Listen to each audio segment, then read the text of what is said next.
Baik, pada kesempatan kali ini kelompok kami akan mempresentasikan mengenai perubahan perilaku konsumen pasca COVID-19. Sebelumnya izinkan kami memperkenalkan diri, dan saya sendiri Memetan Dani dengan NIM 211575403. Saya Francisco Andika Putra Renaldun dengan NIM 211575409. Saya Sat Ayu dengan NIM 21157540115. Saya Gede Agung Rahyamajaya dengan NIM 21157575445. Saya Muhammad Ali Krisnanda dengan NIM 21157540409. Berikut agenda yang akan kami jelaskan pada presentasi kali ini. Yang pertama ada pengertian konsumen, yang kedua ada pengertian faktor perilaku konsumen, yang ketiga ada faktor yang mempengaruhi perubahan perilaku konsumen, dan yang terakhir adalah perubahan perilaku konsumen. Baik, di sini saya akan menjelaskan mengenai konsumen. Konsumen merupakan orang atau organisasi yang membeli produk atau layanan. Istilah ini juga mengacu pada penyewa barang dan jasa. Mereka adalah manusia atau entitas ekonomi lainnya yang menggunakan barang dan jasa. Selain itu, mereka tidak menjual barang yang mereka beli. Selanjutnya ada definisi perilaku konsumen. Perilaku konsumen merupakan proses dan aktivitas ketika seseorang yang berhubungan dengan pencarian, pemilihan, pembelian, penggunaan, serta pengevaluasian produk dan jasa demi memenuhi kebutuhan dan keinginan. Selanjutnya ialah faktor-faktor yang mempengaruhi perubahan perilaku konsumen, yaitu yang pertama faktor pribadi, faktor psikologis, faktor budaya, dan faktor sosial. Yang pertama ialah faktor pribadi. Faktor pribadi merupakan minat dan pendapat seorang sebagai konsumen. Faktor ini erat dengan usia, jenis kelamin, profesi, dan lain-lain. Kemudian faktor psikologis yaitu respon dan pendapat terhadap kampanye perusahaan. Kemudian ada faktor budaya dan faktor sosial yang akan dijelaskan oleh teman saya. Faktor sosial meliputi pengaruh lingkungan, pengaruh media sosial, kelas sosial, pendapatan, dan tingkat pendidikan.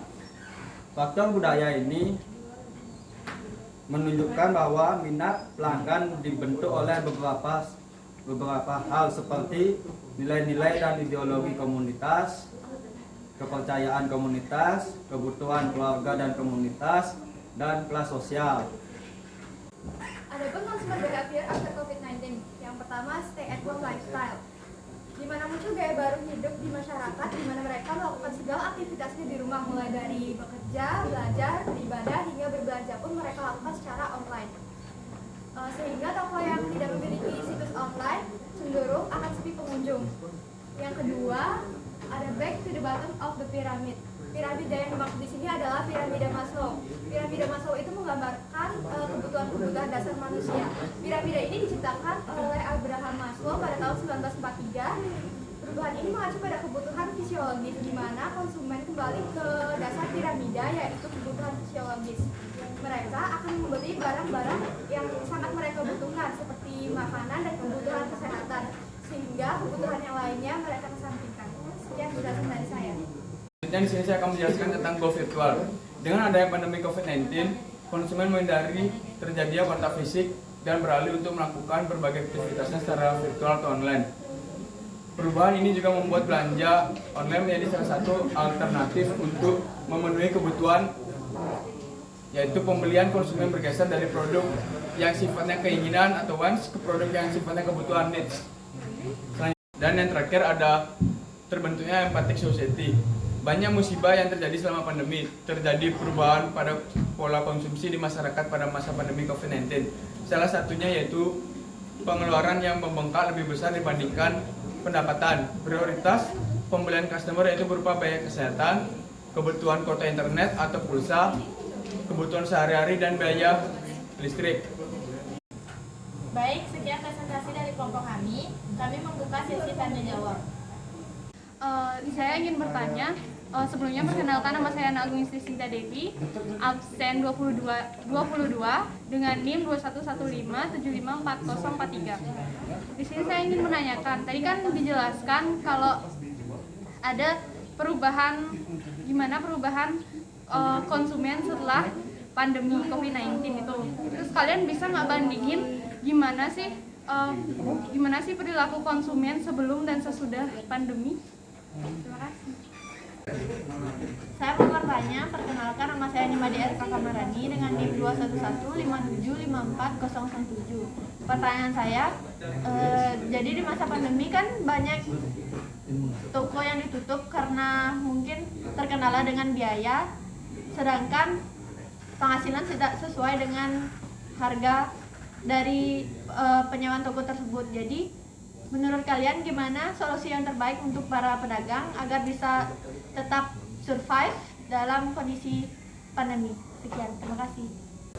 Saya Imade Dwi Satria Pramana Putra dengan NIM 21157544031 ingin bertanya bagaimana contoh faktor sosial dapat mempengaruhi perubahan perilaku konsumen.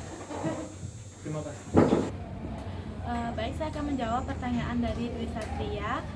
Apa contoh faktor budaya yang mempengaruhi perilaku konsumen? Jadi ada contohnya itu seperti faktor gaya hidup dan lingkungan sekitar.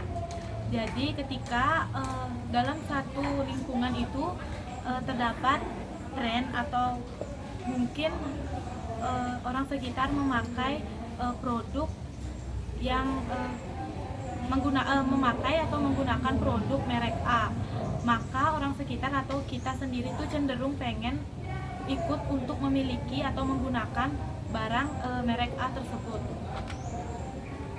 Di sini saya akan menjawab pertanyaan dari Bung Cynthia. Soalnya bandingkan perilaku konsumen sesudah dan sebelum pandemi. Perilaku konsumen sebelum pandemi seperti mereka kebanyakan mendatangi toko saat ingin berbelanja. Mereka kebanyakan juga menggunakan sistem belanja offline daripada online. Lalu setelah pandemi banyak konsumen yang menggunakan sistem belanja online dan melakukan kegiatan-kegiatan dari virtual. Sekian jawaban saya. Iya, kali ini saya akan menjawab pertanyaan dari Erika. Yang pertanyaannya ya, bagaimana cara kita sebagai toko offline untuk bisa survive di kala pandemi, yaitu dengan cara membuka toko secara online dan merencanakan promosi secara online. Membuka diskon juga bisa dilakukan selama tidak merugikan penjual. Meskipun pendapatan tidak sesuai, maka dengan cara ini kita bisa membantu untuk bertahan di masa pandemi ini. Sekian dari saya, terima kasih. Baik, sekian presentasi dari kelompok kami. Jika terdapat kesalahan dalam perkataan, mohon dimaafkan.